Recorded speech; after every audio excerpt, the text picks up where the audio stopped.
بسم الله halkan waxaan kusoo gudbinaynaa noloshii nabiga sallallahu alayhi wasallam ka hor intaan la soo saarin iyo nabinimadiisii ka hor bilowgii ugu horreeyay nabiga sallallahu alayhi wasallam iyo dhalmadiisii aan ka bilaabaynaa sallallahu alayhi wasallam soo banaheena waxaa lagu dhalay guriga ugu sharafta badan waana laanta ugu sharafta badan carab oo idin waa reer bani hisham qurayshna waa qabiilka ugu sharafta badan uguna meel sarreysa waxaa laga wariyay Cabbaas ilaahay ka raali noqdee inuu ka wariyay rasuulka ilaahay sallallahu alayhi wasallam inuu yiri ilaahay khalqiga ayuu abuuray wuxuuna iga dhigay kan ugu sharafta badan qaybahooda ugu khayrka badan iyo labada qaybood ugu khayrka badan wuxuu doortay qabiilooyinka markaasuu iga doortay qabiilada ugu khayrka badan markaasuu guryaha kala doortay wuxuuna iga yeelay guriga ugu khayrka badan aniga ayaa ugu dhiig khayr badan uguna guri khayr badan waxaa wariyay al-Tirmidhi waana dariiq saxiixa xadiiskaasi nasabka nabiga sallallahu alayhi wasallam oo sareeyay daraadeed maanu helin wax duritaan ah oo xagga Quraysh ay ku durayaan nasabkiisa inkasta oo ay jirtay waxyaalo kale oo been abuurad ah oo ay ku dureen nabiga laakiin weli nasabkiisa laguma durin wuxuu nabigu sallallahu alayhi wasallam koray isaga oo agoon ah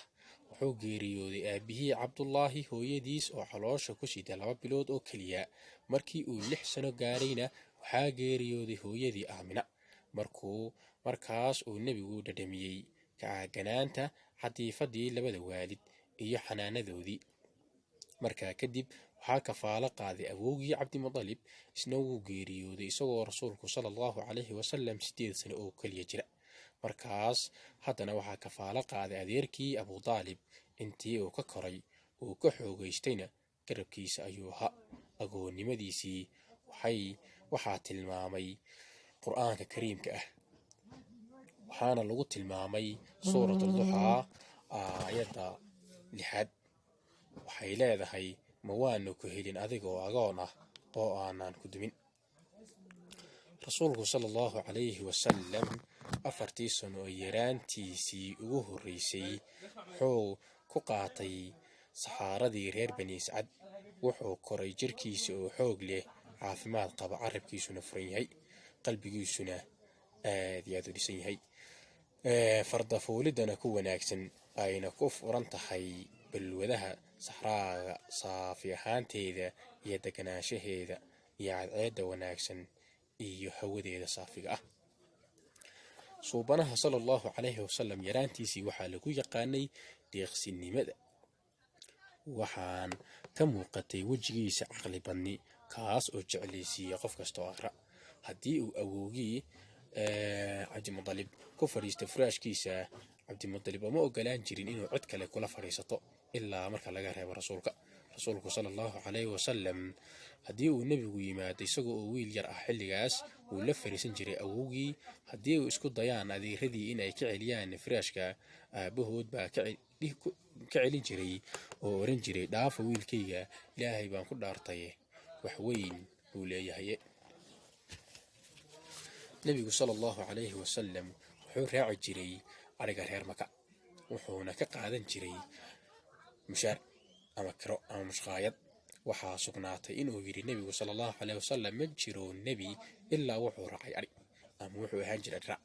waxaa yiraahdeen adiguna rasuulka ilaahayow wuxuu yiri aniguna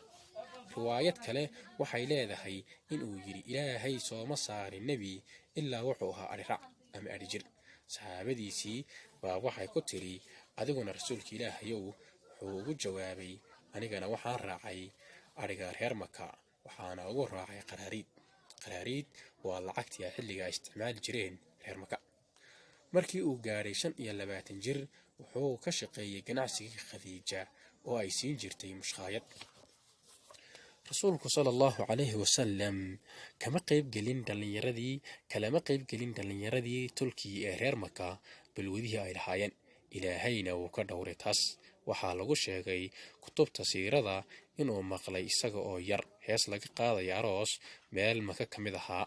wuxuu doonay inuu soo arko markaas buu ilaahay u keenay hurdo mana toosin ilaa qoraxdii kululaatay kalamana qayb gelin nebigu weligii tolkiisa sanamyaasha ay caabudi jireen lamana cunin